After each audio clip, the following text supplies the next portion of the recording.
नमस्कार, आप देख रहे हैं हेल्थ वायर मीडिया। मैं हूं आपके साथ आंचल सनोरिया। आज के इस वीडियो में हम बात करने वाले हैं ऑटिज्म के बारे में, और इस टॉपिक पर डिस्कशन के लिए आज हमारे साथ मौजूद हैं सर गंगाराम हॉस्पिटल की senior consultant psychologist doctor Aarti Anand. Welcome ma'am, welcome to health wire. Thank you. सबसे पहले सवाल तो यही आता है कि ऑटिज्म को अगर हम आसान भाषा में समझें तो ऑटिज्म होता क्या है? देखिए, ऑटिज्म न्यूरो डेवलपमेंटल डिसऑर्डर है जहाँ पे बच्चों को मुश्किल होती है communication and behavioural problems, interacting with others, जहाँ पे उनको they are not able to connect with other people. ठीक है, उनको स्पीच प्रॉब्लम्स हो सकती है, they are not able to communicate with other family members, उनको वो अपनी बात समझा नहीं सकते, स्पीच प्रॉब्लम हो सकती है एंड इंटरैक्शन नहीं करते, they are in their own world. Symptoms की अगर बात करें तो क्या वो वेरी करते हैं बच्चे से एडल्ट या यंग में? हाँ, सिम्टम्स बदलते जाते हैं। अच्छा, जब तो अगर आप हर उसके लेकर कुछ सिम्टम्स बता पाएं तो? हाँ, मैं बताती हूँ। जैसे कि जैसे जो बच्चा है, बेबी है, वो आपको देखकर 5-6 महीने का, ही will not smile, he will keep looking at you. ठीक है, फिर वो अपनी जब थोड़ा बड़ा होगा, मतलब ईयर ओल्ड, वो आपकी कॉल को, अपने नेम को रिकग्नाइज नहीं करेगा, ही विल नॉट रिस्पॉन्ड। फिर थोड़ा सा और बड़ा होगा, 2 साल में आप देखोगे वो बोल ही नहीं पा रहा, कुछ बोल ही नहीं पा रहा। कई बार ऐसे भी देखा गया कि नॉर्मल स्पीच होने के बाद भी बच्चे रिग्रेस कर जाते हैं, 1-2 साल मतलब वर्ड्स नहीं बोल पाते जो उन्होंने इनिशियली सीखे होते हैं। तो that is also part of autism. Okay. तो आप सोचो कि ये तो पहले बड़ा मम्मी पापा बोल रहा था, खाना दे दो, मतलब 2 वर्ड सेंटेंसेस बोल रहा था, वो भी अगर बंद कर दिए तो आप सोचोगे या लगातार वो ऐसे कर रहा है, तो ये संदेह हो सकता है कि उसको ऑटिज्म हो सकता है। तो ऑटिज्म में सिर्फ स्पीच में ही इस तरह की प्रॉब्लम आती है? नहीं, इसमें आती है कि आप ना इसमें बहुत सारे लक्षण होते हैं, डिफरेंट टाइप्स के लक्षण होते हैं। बिहेवियरल लक्षण हो सकते हैं, कम्युनिकेशन लक्षण होते हैं कि वो they can not form friends. जैसे आप बड़े होते जाते हो, उनको रिलेशनशिप्स समझ नहीं आता, how to form relationships. They don't like being touched by anybody, उनको अच्छा नहीं लगता कि कोई उनको टच करे।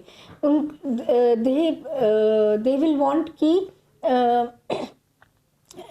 उनकी ये देयर आर मेनी, मतलब ग्रुप्स ऑफ लक्षण है, कईयों को कुछ होंगे, कईयों को नहीं होंगे। जो लक्षण देखे जा रहे हैं मैं उन्हीं की बात कर रही हूँ। जो लक्षण जैसे कि रेपिटेटिव बिहेवियर, या एक जगह पे चीज़ें एक ही तरह से रखना, अगर कुछ रूटीन में फ़र्क हो जाए तो उसको सहना नहीं, रोना, क्राई करना कि मुझे यही रूटीन चाहिए, यही ऐसे ही, कोई चप्पल अगर ऐसे रखी तो ऐसे ही रखे। It's kind of OCD.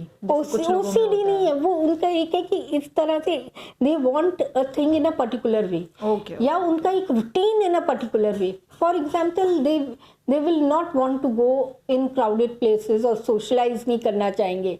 एक मतलब वो सहमत है कि वो उसी टाइम मतलब कट कर दिया, जिस तरह से हैं वो उसी तरह में उन्हें जिंदगी नहीं बतानी। वो दे don't like, they like routines, मतलब वो रूटीन्स में कोई भी चेंज नहीं चाहते।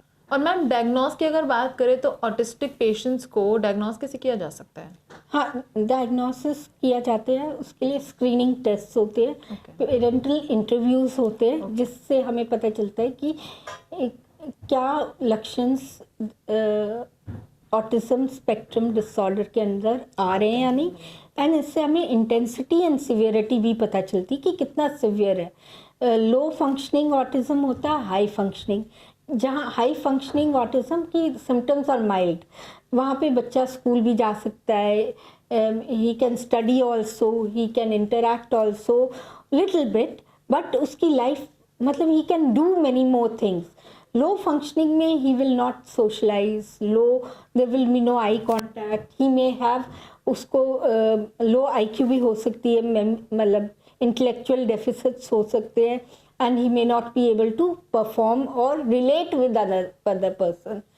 कई बार हमने देखा है कि जो ऑटिस्टिक चाइल्ड होते हैं they will not socialise with anybody, but उनकी आईक्यू बहुत अच्छी होती है एंड उनमें कोई ना कोई एक पर्टिकुलर हुनर होता है जहाँ पे वो दे कैन एक्सेल, उनकी मेमोरीज बहुत अच्छी होगी, या they may be very good in drawing और they may be very good in some other particular area, ठीक है, बट वो socialization and communication problems are mostly there in all the autistic patients. तो ma'am अगर बात करें treatment की, अगर इनके डायग्नोज हैं तो ट्रीटमेंट हम इनको क्या दे सकते हैं? हाँ, जो हम ट्रीटमेंट्स देते हैं वो बिहेवियरल थेरेपी होती है। एक का नाम है ABA एनालिसिस, दूसरा occupational therapy, third family therapy and speech therapy. They are very important. And अगर पेशेंट बहुत एग्रेसिव हो रहा है, एंगर इश्यूज हो रहे हैं, तो we can give psychiatric medication. Okay, अगर कोई बच्चा ऑटिज्म से जूझ रहा है तो हम उसको सपोर्ट कैसे कर सकते हैं एक नॉर्मल बिहेवियर में, क्योंकि हम स्कूल में या as teacher, as your friends, जो भी अगर इस तरह के बिहेवियर में है तो हम उनकी हेल्प कैसे कर सकते हैं? देखो, जो help starting from the family होती है, क्योंकि autistic children will not never socialise, वो अकेले ही रहना पसंद करेंगे and they will have difficulty understanding others, ठीक है, इंटरपर्सनल रिलेशनशिप्स नहीं समझ आएंगे उनको, बहुत सी और चीज़ें भी नहीं समझ आएंगी व्हाट दे आर डूइंग। तो patience and love from the family members is very important, क्योंकि वो सिर्फ भाषा अगर समझेंगे, एक प्रेम की, एक काइंडनेस की भाषा जो उनको समझ आएगी। दूसरी, पेशेंस, कई बार माता पिता लूज कर जाते हैं, that is very important. And school में integration to the school is also important for high functioning autistic child, जो मतलब उसको कोई ज़्यादा प्रॉब्लम नहीं है, he can still communicate with others, उतने लेवल पे नहीं, but he can go and communicate and do his work, उसको कोई मेंटल इश्यूज भी नहीं है, या he is good in studies also. तो वहाँ integration in the school is very important from teachers point of view and from classmates point of view. Thank you so much ma'am autism पर हमारे साथ बात करने के लिए। ऐसे ही वीडियोस के लिए हेल्थ वार मीडिया को फॉलो कीजिए।